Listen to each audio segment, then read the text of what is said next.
Assalamualaikum warahmatullahi wabarakatuh. Saya Wilda Surya Fajriani akan mempresentasikan terkait judul Tiga Makna Ilmu Islam Menuju Operasionalisasi Islamisasi Ilmu.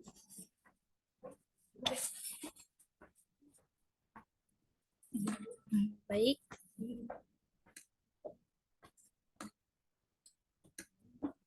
mengapa perlu diadakan perumusan kembali konsep sains Islam sebagai penelitian konseptual, empiris, praktis jangka panjang?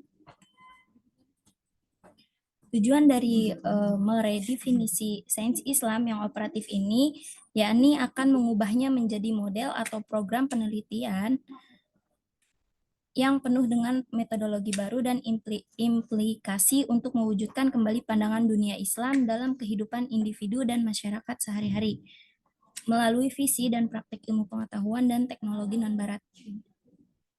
Otentik Islam diarahkan pertama dan terutama untuk mengidentifikasi dan memecahkan masalah yang benar dan memenuhi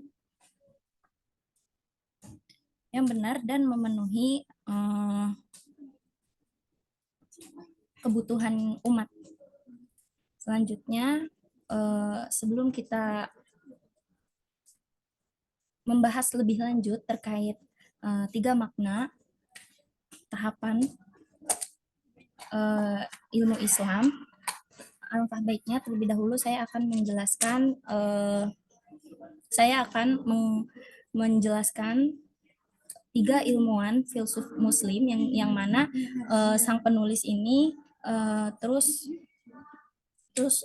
menerus mengukitnya di dalam artikel tersebut. Yang pertama itu ada Said Naqib al-Attas, di mana Said Muhammad al-Naqib bin Ali bin Abdullah bin Muhsin al-Attas, beliau lahir pada 5 September 1931 dan beliau adalah seorang cendekiawan dan filsuf Muslim saat ini dari Malaysia. Namun uniknya, meskipun beliau seorang ilmuwan filsuf Muslim Malaysia, ternyata beliau ini lahir di Indonesia, tepatnya di Bogor, Jawa Barat. Ia menguasai teologi, filsafat, metafisika, sejarah, dan literatur. Ia juga menulis berbagai buku di bidang pemikiran dan peradaban Islam, khususnya tentang sufisme, kosmologi, filsafat, dan literatur Malaysia. Pada tahun 1987, Al-Attas mendirikan sebuah institusi pendidikan tinggi bernama International Institute of Islamic Thought and Civilization di Kuala Lumpur.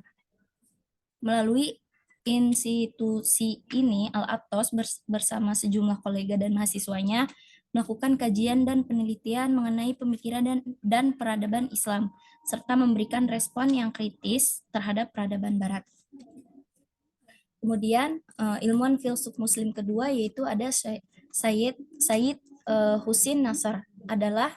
Beliau ini seorang intelektual Islam dan guru besar di berbagai universitas di dunia barat. Ia dilahirkan pada tahun 1933 di Teheran, Iran. Pemikirannya berhubungan dengan silang pengetahuan dalam peradaban modern di dunia barat dan dunia timur. Sebagian besar pemikirannya membahas tentang westernisasi terhadap umat muslim.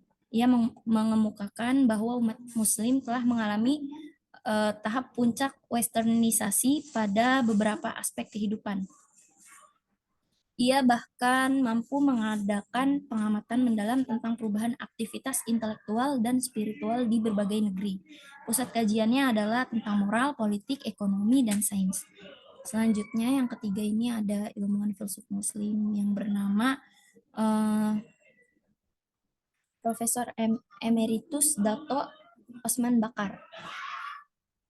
Beliau lahir di Temerloh di Pahang, yaitu di Malaysia, pada 18 Desember 1946. Beliau ini adalah seorang profesor filsafat di Universitas Malaya, ketua profesor dan direktur Pusat Studi Islam Sultan Omar Ali Saifuddin, University Brunei Darussalam, dan seorang filsuf Islam. Baik, selanjutnya kita masuk ke pembahasan, yakni tiga makna ilmu Islam menuju operasionalisasi Islamisasi ilmu. Sebab dari adanya penelitian ini yaitu kebuntuan operasional para penulis utama sains Islam atau tentang Islamisasi ilmu pengetahuan ini belum terlibat atau bahkan tidak berkeinginan untuk terlibat secara dekat dengan aspek-aspek empiris atau percobaan yang telah dilakukan yang terperinci dari berbagai disiplin ilmu pengetahuan modern, seperti yang saat ini diajarkan dan dipraktikkan oleh para ilmuwan muslim di seluruh dunia. Misalnya oleh ilmuwan-ilmuwan muslim filsuf yang tadi telah disebutkan, yaitu Al-Attos, Nasr, dan Bakar. Mereka ini telah menulis dan menentang teori evolusi Darwin dari sudut pandang filosofis dan metafisik. Sejauh ini tidak ada yang memberikan pernyataan positif secara bersamaan terhadap adanya teori evolusi oleh Darwin. Dan akibatnya sehingga muncullah program perumusan ulang khususnya sebagai jawaban atas pertanyaan yang diajukan seringkali secara diam-diam oleh para ilmuwan muslim yang peduli. Yaitu pertanyaannya bagaimana kita benar-benar menyelaraskan kembali karya ilmiah kita sepanjang garis yang dibayangkan oleh Al-Attos, Nasr, dan Bakar. Dalam banyak tulisan kemudian dalam banyak tulisan dari ketiga ilmuwan tersebut mereka itu menyatakan tentang berbagai aspek filsafat dan sejarah ilmu pengetahuan Islam. Jadi di satu sisi tumbuh pemahaman tentang konsep sains Islam itu sendiri, sementara di sisi lain ada teka-teki dalam pelaksanaan konsep tersebut. Adapun manfaat dari artikel tersebut yaitu di mana tujuan mempelajari sejarah sains Islam bagi umat Islam saat ini tidak hanya untuk mengetahui siapa yang menemukan apa yang pertama, kedua, ataupun terakhir, tetapi yang lebih penting untuk mengartikulasikan kembali dengan jelas dalam istilah kontemporer proses pemikiran kreatif yang sering tersembunyi yang mengarah ke penemuan-penemuan itu, dan untuk mengungkap latar belakang mereka yang biasanya tidak begitu jelas dari problematika yang dihasilkan secara internal, terlepas dari apakah penemuan-penemuan ini bersifat fisik atau konseptual. Karena harus dipahami bahwa penemuan-penemuan ini jika benar-benar bermakna hanya ditemukan untuk memecahkan masalah atau untuk mencapai tujuan yang muncul atau dipahami dalam dinamika sosio-intelektual peradaban dunia Islam kosmopolitan yang dominan saat itu. Kemudian masuk ke pembahasan yang lebih inti yaitu 3 makna ilmu Islam, di mana makna pertama berkaitan dengan pokok bahasan disiplin akademi formal yang mempelajari sejarah perkembangan ilmu pengetahuan dan teknologi empiris dalam peradaban Islam dalam kaitannya dengan ilmu-ilmu terdahulu, misalnya yaitu di Yunani dan India atau di Eropa Latin. Makna ini menempatkan sains Islam tepat di dalam disiplin yang lebih besar dari sejarah sains seperti yang digambarkan oleh George Sarton. Sains Islam secara sederhana berarti sejarah sains dalam budaya dan masyarakat Islam. Hal ini bukan tentang teori konseptual, melainkan praktik aktual dan hasil empiris. Kemudian makna yang kedua berkaitan dengan pokok bahasan subdisiplin dalam filsafat Islam yang berfungsi untuk menggambarkan dan mengklarifikasi secara objektif term kontemporer, prinsip-prinsip metodologis dan filosofis yang telah membimbing atau melandasi pengembangan ilmu-ilmu dalam peradaban Islam. Makna ini menjadikan sains Islam sebagai bagian dari filsafat sains secara umum dan lebih menitik beratkan pada aspek konseptual dan intelektual daripada aspek empiris. Praktis atau artifaktual sains Islam, karya-karya penting dalam hal ini juga banyak termasuk yaitu karyanya Al-Attos, kemudian karya Nasr, di mana karya Nasr ini untuk doktrin kosmologis Islam. Kemudian klasifikasi pengetahuan dalam Islam juga oleh ilmuwan filsuf yaitu Osman Bakar.